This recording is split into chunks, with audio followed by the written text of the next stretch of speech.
Hey girl, welcome to my, or I don't know what you are, but welcome to my channel, period.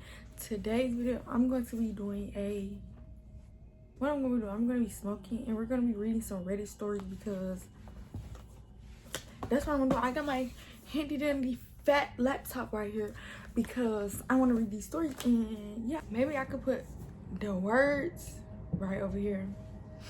What do you think? The first story we got is from Let's Not Meet. It don't matter who's by, it's called To Whoever Was Watching Us at the Playground that night, Let's Not Meet. Bitch, girl, I'm scared already. Sorry, no, let me stop. It's a content warning, mention of deceased animals. Okay. This happened last summer. My boyfriend and I had recently started dating and both were desperate for work. He was under intense work stress and I had just lost my dad and was drowning in legal paperwork. Looking for an outlet, I said, screw it. Why don't we go for a week to my summer house and just chill?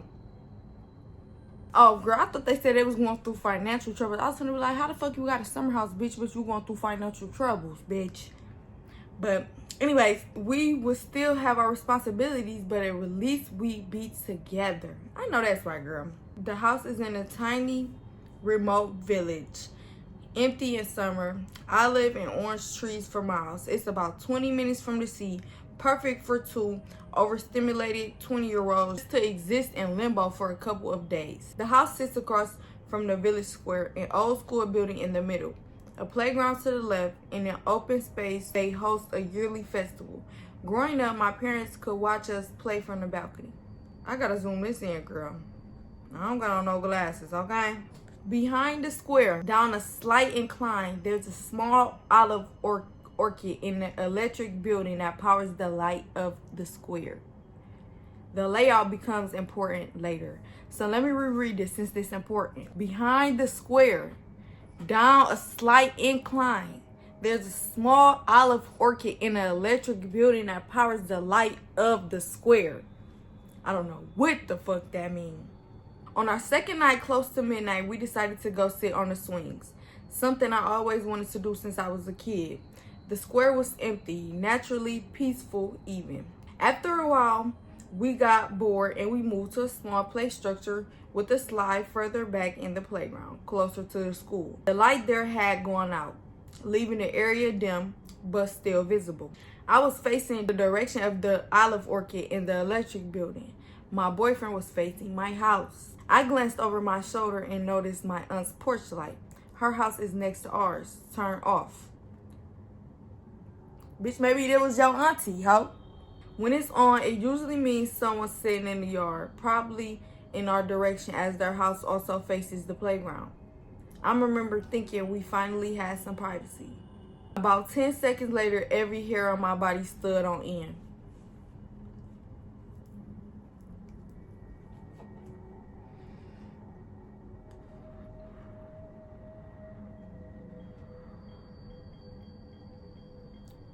Bitch, what's going on? There was a deliberating pit in my stomach and a voice screaming in my head, you need to leave now. I didn't say anything. I didn't need to. My boyfriend looked at me and I know he felt it too. We kept talking, almost deliberately, as if acknowledging it would make it real. But the feeling didn't fade. It intensified, felt more urgent. Like if we didn't leave soon, something terrible was going to happen.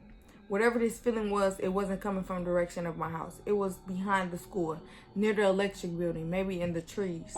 Almost as if we were being hunted. What made it worse was the silence. No insects, no rustling, nothing.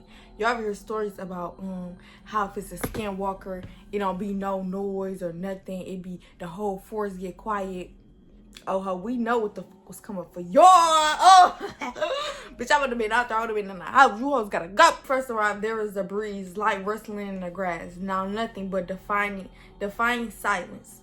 We got to the structure slowly. We refused to use the ladder that led toward the orchid. Instead, went down the slide facing the exit. We didn't run.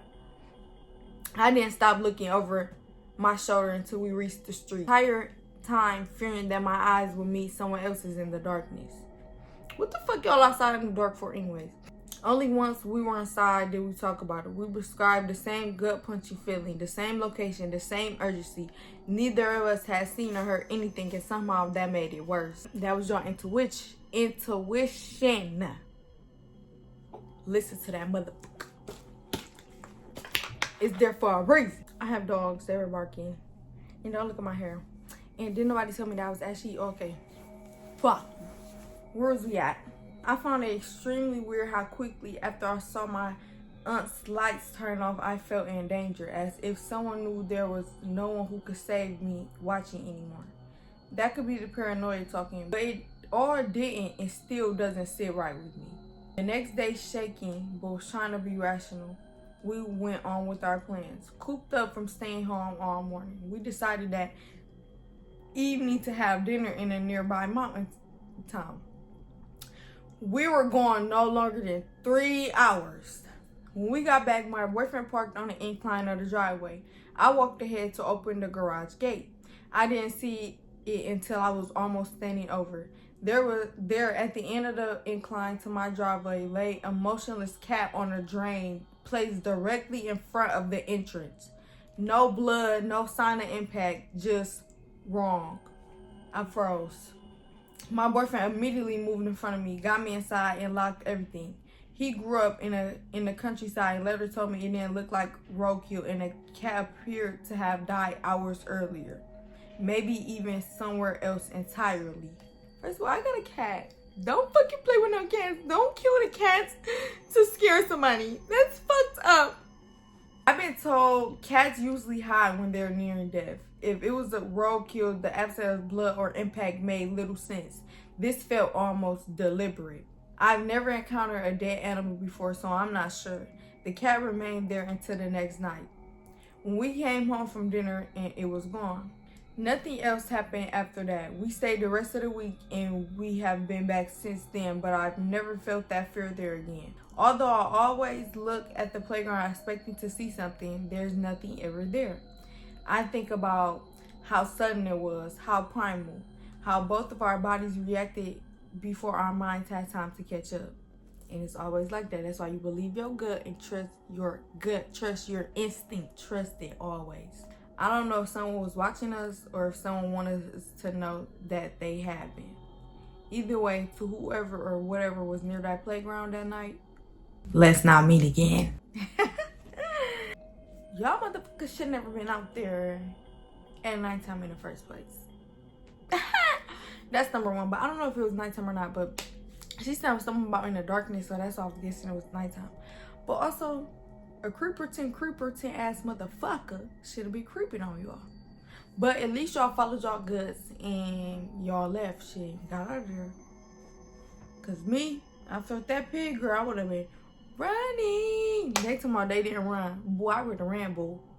You stronger than me. Anyways, next story. Story number two. So I came to the realization that that last story was too long because I ran out of storage. So we're not gonna read extra long story. If this is like a healthy length, you know? That's like a healthy length. Is that not? It is. But we about to start this back up and pick up where I left off. Hold on. This is a story from r/true scary stories. Mom thinks she's met a serial killer in 1976. Famous serial killer. About a year ago, I was sitting at home when I got a random call from my mom. She told me this story which I had her write down for me later on. The following story is copy/pasted directly from what she wrote. I know I must have been 11 or 12 years old. I know this because I was riding my sister's hand-me-down blue Schwinn girl's bicycle. A new speed bike at 13 years old. And I weighed around 74 pounds, which I'll explain later. I was born in 1965, so that makes the year this happened around 1976 or 1977. It was a long time ago, but certain parts of it are burned into my memory. I was wearing jeans, but I don't remember what was on top, so it must have been late spring, early fall, because if it was hot in the middle of summer, I would have been wearing shorts. I was tall for my age, thin, and had shorter length brown hair. Our house was around a 3-minute bike ride away from the Jewel Osco store. I often rode up there to buy myself a sweet treat, as I did that day. I love to say a sweet treat. We all deserve a good sweet treat. I parked my bike outside the door and went the Osco side of the store where the candy aisle was located, very near the door. I looked over my choices and finally settled over a bag of sugar babies. At some point during this time, a man came down the aisle and started talking to me.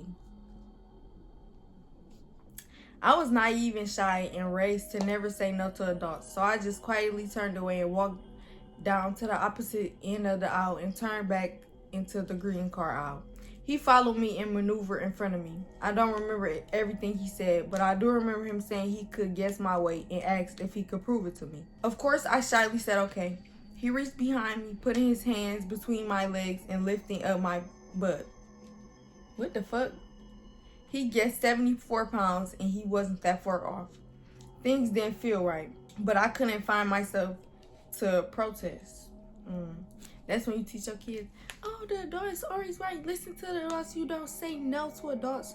Now she looking crazy. There were no other people in the aisle. Then he offered to buy my candy for me. I tried to say no, but he insisted. I said okay. He smiled and told me to wait outside for him while he paid for the candy. I realized now he didn't want to be seen with me. I waited outside by my bicycle for the man to come out. I thought hard about leaving before he came out, and I almost did. But I really wanted my sugar babies. I figured I'd just get my candy and take off. But when he came out and as he handed me the candy, he told me he had a really cool car that he wanted me to see and asked me to walk to the parking lot with him. Again, I said, okay. As we started walking, I started getting a strong feeling that I needed to get out of there. One smart thing I did do is insist that I take my bike with me. So I kept it between us. He led me out to the furthest edge of the parking lot. This is why if I had kids, do not leave it out of my sight. That's probably like a helicopter mom, but no.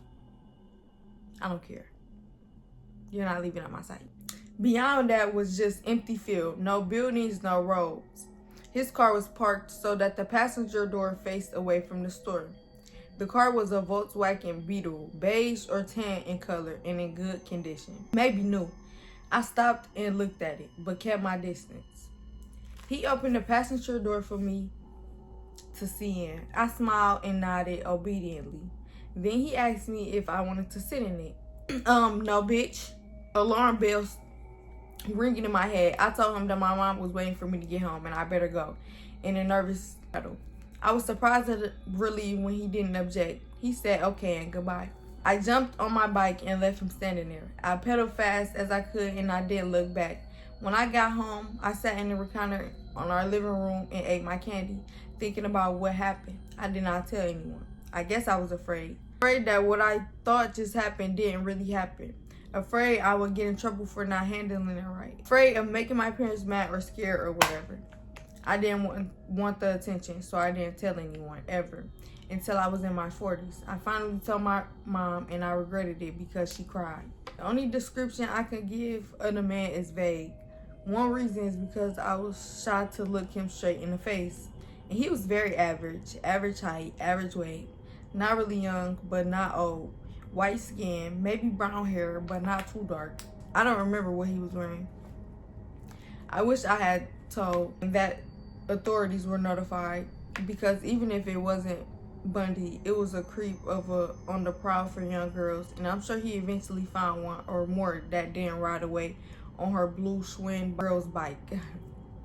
Damn.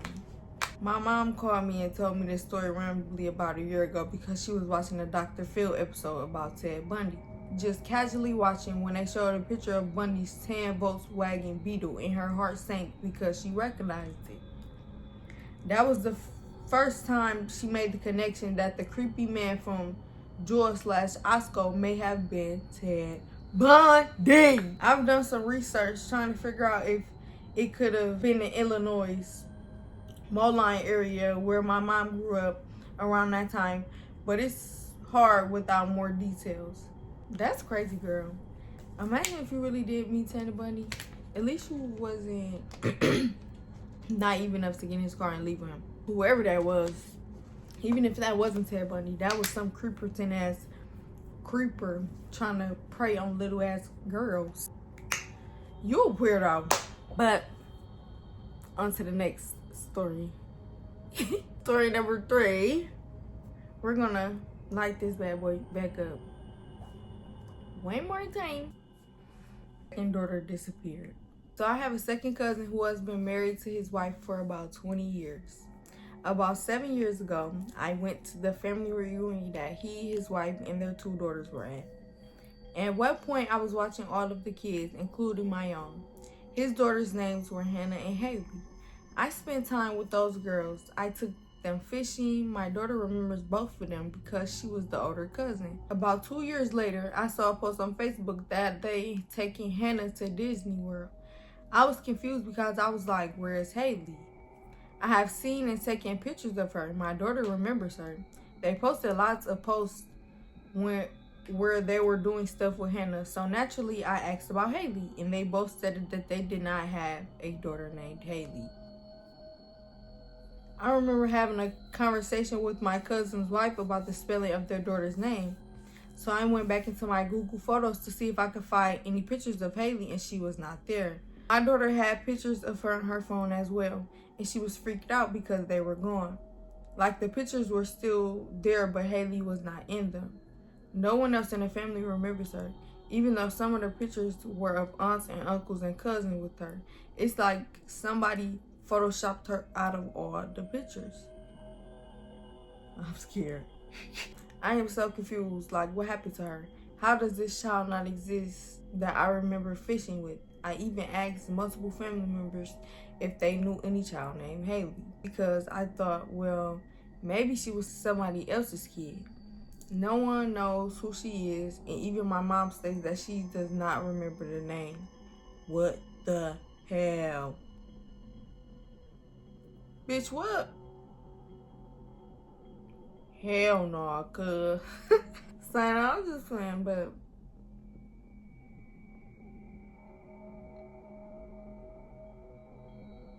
Haley, bitch, come to the front. I don't know what the fuck is going on. Sign on. That was my scary Reddit stories. I don't know what this was just a trial run. This was just a YOLO because I was bored. But I'm about to edit it and post it because, like I said, YOLO. Anyways, if you like my video, thank you. If you don't, hello darkness, my old friend. some looking at me like, bitch, what's wrong with you? Thank you for watching my video. Bye.